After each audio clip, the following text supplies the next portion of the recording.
Salut tout le monde, j'espère que vous allez bien. On se retrouve aujourd'hui dans une nouvelle vidéo. Je préfère préciser, la lumière va changer, comme vous pouvez le constater, j'ai le soleil en plein dans la face. Mais petit à petit, il risque de partir. Voilà, ok? Petit jeu de lumière. Aujourd'hui, on se retrouve dans une nouvelle vidéo. C'est un nouveau concept que je veux faire sur la chaîne.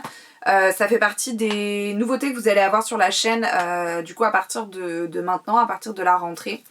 Ça fait un petit moment maintenant que j'avais envie de vous parler de symbolisme, de symboles sur la chaîne YouTube. C'est un domaine qui m'intéresse énormément, que je trouve hyper passionnant, de voir les différents symboles utilisés en ésotérisme dans les différentes cultures. C'est un domaine que j'ai découvert forcément avec le film Da Vinci Code qui suit le personnage de Robert Langdon qui est professeur notamment sur l'étude des symboles.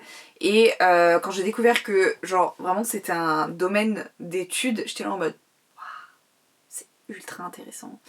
Et j'ai adoré ce film et du coup en fait j'ai commencé moi-même à titre personnel à m'intéresser aux différents symboles et de plus en plus dans ma pratique parce que c'est vrai qu'on parle souvent de beaucoup de symboles en ésotérisme et le premier qui me vient en tête par exemple c'est le pentacle, mais on sait pas véritablement d'où ça vient, on sait pas, il y a plusieurs en fait significations qui existent, etc., etc. Il y a beaucoup de symboles que vous allez retrouver dans votre pratique et en fait soit vous n'allez pas avoir d'informations sur l'origine en fait parce que dans les bouquins c'est pas expliqué, ou alors en fait vous allez avoir 3 milliards d'explications, de significations en fait, et j'avais envie de voir ça avec vous et de vous expliquer un petit peu et d'aller un peu plus loin et peut-être pourquoi pas de vous faire découvrir aussi des symboles que vous ne connaissez pas. Je vais commencer d'abord par les symboles de la culture celte, donc qui prend en fait la culture irlandaise, écossaise, britannique aussi. J'avais envie de partir d'abord sur ces symboles-ci et ensuite de voir, parce qu'il y a beaucoup de choses, et ensuite de voir pour partir sur d'autres symboles. Voilà. Et du coup aujourd'hui pour le premier symbole dont on va parler, en premier symbole celte, on va parler de la croix celtique. Alors, la croix celtique, pour ceux qui ne voient pas à quoi ça ressemble, je vous mettrai une image juste ici. Il existe plusieurs versions, il y a des versions qui sont beaucoup plus travaillées, avec des ornements, etc. Mais dans l'idée, c'est ça. On est sur une croix avec un cercle. Il faut savoir que la croix celtique, elle est aussi également appelée croix nimbée, puisque le nimbe correspond en fait au cercle. C'est donc en fait une croix avec un anneau. Les branches de la croix, donc les 4 branches, dépassent toujours du cercle. C'est ce qui en fait une croix celtique, on y reviendra après là-dessus. Et sur les représentations plus détaillées, notamment qu'on va pouvoir retrouver dans des sculptures en pierre, le cercle est à l'arrière de la croix. La croix celtique est une croix chrétienne celtique, ok ? La croix chrétienne, et on reviendra après sur pourquoi je fais cette spécification sur la croix chrétienne, en fait elle combine ce qu'on appelle une croix latine, comme on la connaît aujourd'hui dans le christianisme, donc avec 4 branches, dont une qui est beaucoup plus longue en bas. Donc elle combine cette croix latine avec ce cercle, avec cet anneau, cette nimbe. Et ça du coup c'est ce qu'on appelle une croix chrétienne celtique. La croix celtique va aussi être utilisée dans différentes utilisations qui n'est pas chrétien. Et à ce moment-là vous allez simplement retrouver une croix avec un cercle, mais vous n'allez pas avoir cette longue, ce qu'on appelle une jambe, plus longue que les autres en fait. Et cette croix n'est pas à confondre avec une croix solaire. Et la croix solaire, c'est ça. Je vais d'abord vous parler de l'utilisation du terme croix celtique parce que c'est un terme qui est en réalité très récent et je trouve que c'est super important d'en parler pour essayer de comprendre un petit peu finalement l'origine de ce symbole. Premièrement, chose à savoir, le qualificatif celtique, il a fini par laisser place au terme donc nimbé. C'est quelque chose que vous allez souvent voir par exemple dans des écrits pour parler de la croix celtique, parce qu'il est beaucoup plus descriptif, puisqu'on va vraiment parler de cette croix avec cet anneau, mais aussi parce qu'en fait il est plus neutre. La croix celtique fait vraiment référence du coup à une culture, alors que la croix nimbée finalement fait vraiment juste référence à la croix nimbée quoi. Au niveau des îles britanniques, donc qui vont prendre un petit peu beaucoup de pays de la Grande-Bretagne, le terme celtique, il semble avoir été utilisé pour la première fois par le mouvement culturel pan-celtique qui s'appelle Celtic Revival dans la deuxième moitié du 19e siècle. Donc je vous dis vraiment c'est assez tard. En fait il est préféré, le terme celtique est préféré au terme irlandais, puisqu'avant on parlait aussi de croix irlandaise. En fait, le terme celtique est préféré parce qu'en fait, quand on va parler de Celtes, on va parler du coup des différents peuples celtes, donc qui comprennent les Irlandais, les Écossais, les Gallois et le peuple de Cornouailles en Grande-Bretagne. Là où la croix irlandaise fait référence uniquement en fait, au peuple irlandais. En France, en 1932, il y a une étude sur les premières représentations de ce symbole qui est sortie par l'autrice Françoise Henry. Pourtant, il n'y a aucune appellation de croix celtique dans cette étude.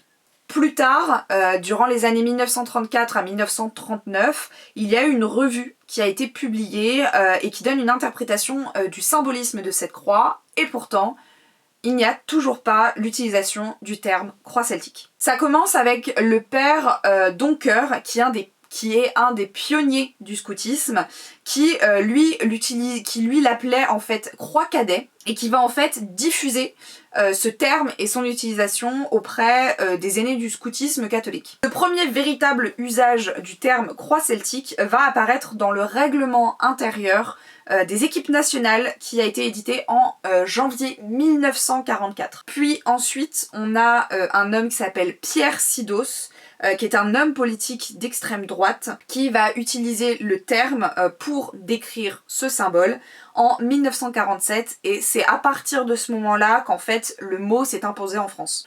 Pour ce qui est de l'origine de ce symbole, il y a beaucoup de croix en pierre avec un cercle en son centre qui sont érigées dès le 7e siècle en Irlande et sur l'île de Bretagne. Quand on parle d'île de Bretagne, on parle de l'Angleterre, si on veut dire. On parle pas de la Bretagne française que nous on connaît. À la base, il faut savoir que la croix, c'est un ornement ou un objet en fait liturgique dans les pays orientaux ou romains. Mais dans les pays celtiques, dès le 7e siècle, ça devient ce qu'on appelle une haute croix. Alors, la haute croix, qu'est-ce que c'est ? Déjà, il faut savoir que c'est une croix qui en général est abondamment décorée. Voilà. Ça fait partie des principales œuvres restantes de l'art insulaire, donc c'est-à-dire de l'art des îles, qui a notamment été énormément influencé par la culture viking. Et en fait la haute croix elle sert en fait dans le cas de figure où, à défaut d'église, par exemple si l'église a été attaquée, s'est effondrée ou ce genre de choses, ou alors que simplement il n'y a pas d'église, même si c'est très très rare, en fait à défaut d'église c'est là que vont se passer les cérémonies religieuses. Les croix celtiques en fait elles vont continuer à être érigées en Grande-Bretagne jusqu'à la fin du Moyen-Âge. Puis ensuite, avec la réforme catholique, ça signe la fin des croix celtiques. Donc en fait, à partir de ce moment-là, il n'y en a plus qui sont érigées en fait. Et la dernière qui aurait été érigée daterait de 1515. Dans les années 1850, du coup, on a ce mouvement culturel pan-celtique dont je vous parlais un peu plus tôt, qui s'appelle donc Celtic Revival, qui réutilise la forme et la graphie des croix celtiques dans des bijoux ou dans des représentations picturales en fait. Si je me mets là, j'ai pas le soleil dans la tête. À la fin du 19e siècle, on commence à voir apparaître sur des tombes individuelles, notamment celles d'émigrants d'origine irlandaise ou écossaise, on commence donc à voir apparaître ces croix sur ces tombes individuelles comme un signe de reconnaissance de leur origine. Et on commence à voir ce phénomène se développer également en Irlande. Donc là on parlait des émigrants irlandais, écossais, donc dans des peuples, dans des pays, autres que l'Irlande, l'Écosse, etc. Mais du coup c'est un phénomène qui arrive en fait en Irlande, le fait de voir ces croix apparaître sur les tombes individuelles. Et on commence à les voir apparaître au début du XXe siècle. Et elles vont véritablement commencer à se développer après la création de l'État d'Irlande dans les années 1920. Le mouvement va aussi se répandre du coup en Grande-Bretagne. Il faut savoir que même si elles sont plus présentes dans les églises catholiques, elles sont aussi présentes dans certaines églises protestantes qui veulent notamment mettre en avant en gros l'origine irlandaise et écossaise. Alors en France, on en retrouve aussi quelques-unes. On en retrouve notamment sur la cathédrale Sainte-Croix d'Orléans, mais aussi en Normandie, dans le Cotentin ou en Bretagne. Et on en retrouve aussi sur des chemins, ou alors ça marque certains villages dans le Limousin, dans l'Angoumois ou encore en Auvergne. Sur ces cas de figure-là, on ne peut pas véritablement y associer un symbolisme celtique, puisqu'en fait il faut savoir que le cercle entourant la croix sert aussi à renforcer les branches de la croix et donc à renforcer en fait du coup le monument, la pierre, puisqu'en fait on s'est rendu compte au fil du temps que les croix qui n'avaient pas ce cercle, en fait au fil du temps, avec les aléas du temps et de la vie, etc., finissaient par s'effondrer. Et en fait on n'avait plus par exemple le haut de la croix. Pour ce qui est du symbolisme, alors, premièrement, il faut savoir qu'il n'existe pas de représentation de la croix celtique, c'est-à-dire de branches dépassant le cercle, avant les croix irlandaises chrétiennes. Voilà. J'en parlais un peu plus tôt tout à l'heure, notamment de la croix solaire, mais en fait on retrouve des symboles antiques qui ont une représentation proche, donc avec les branches qui s'arrêtent au cercle. Elles étaient donc appelées croix ou roues solaires, et elles apparaissent dès le néolithique, donc il y a un bon moment, à peu près 6000 ans avant Jésus-Christ. Là, depuis le début, je parle de croix celtique, mais il faut savoir que c'est un symbole qu'on retrouve de manière assez semblable dans diverses cultures. On va par exemple graphiquement avoir un semblable similaire chez les Indiens des plaines d'Amérique, et il va être couramment utilisé et il servait à orienter par exemple l'espace avant chaque cérémonie. Dans la culture japonaise aussi, dans l'héraldique japonais, ce qu'on appelle l'étude donc des armoiries, on retrouve ce symbole du coup sur les blasons et ça représente le mors des chevaux. Vous savez, c'est les trucs qu'on met au niveau des chevaux pour les diriger. On retrouve d'ailleurs l'utilisation de ce symbole de roue solaire, c'est aussi un des symboles du Bouddha Vairocana.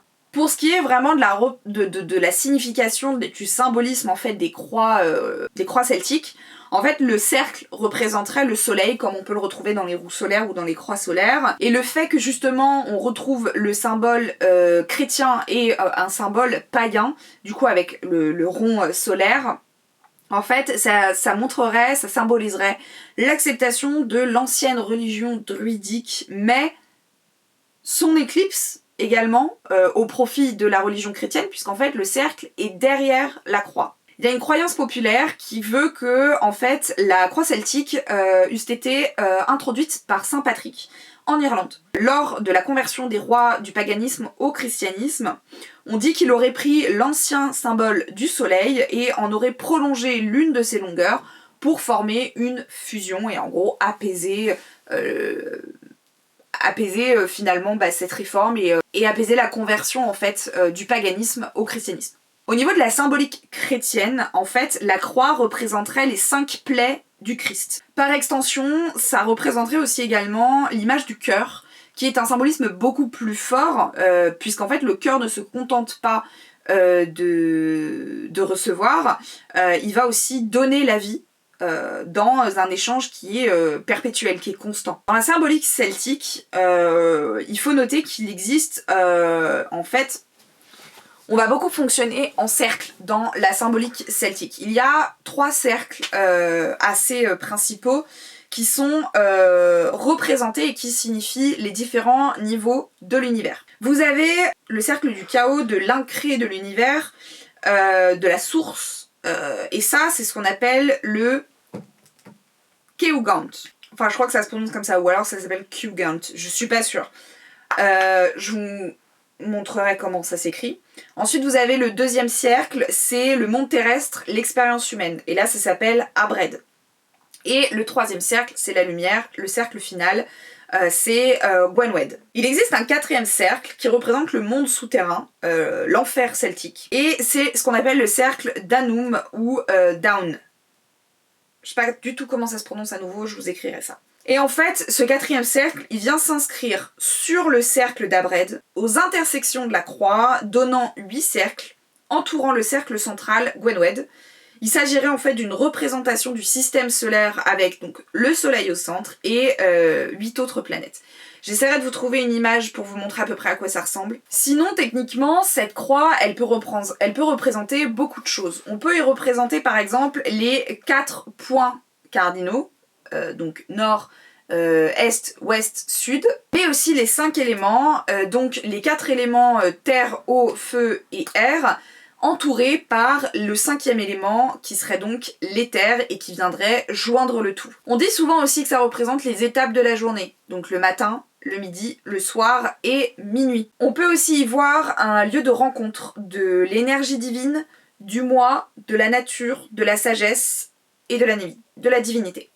Et pour finir, il faut savoir que ce symbole a beaucoup été repris et récemment il a été repris par beaucoup de politiques et notamment de politiques d'extrême droite et dans sa forme la plus païenne, donc avec ces roues solaires qu'on peut retrouver. Voilà, je ne développerai pas le sujet davantage, vous pouvez trouver plein d'articles sur internet qui parlent de ça. Moi j'avais vraiment envie de vous retracer l'histoire de cette croix et pas d'un aspect politique. Voilà, c'était du coup ce symbole de croix celtique. J'espère que ça vous a plu, que ça vous a peut-être apporté certaines informations, que ça vous a intéressé et que du coup vous attendez peut-être avec impatience le prochain symbole. En tout cas, j'ai vraiment adoré faire ces recherches, c'est ultra intéressant de manière générale et j'ai très hâte de me plonger dans le prochain symbole.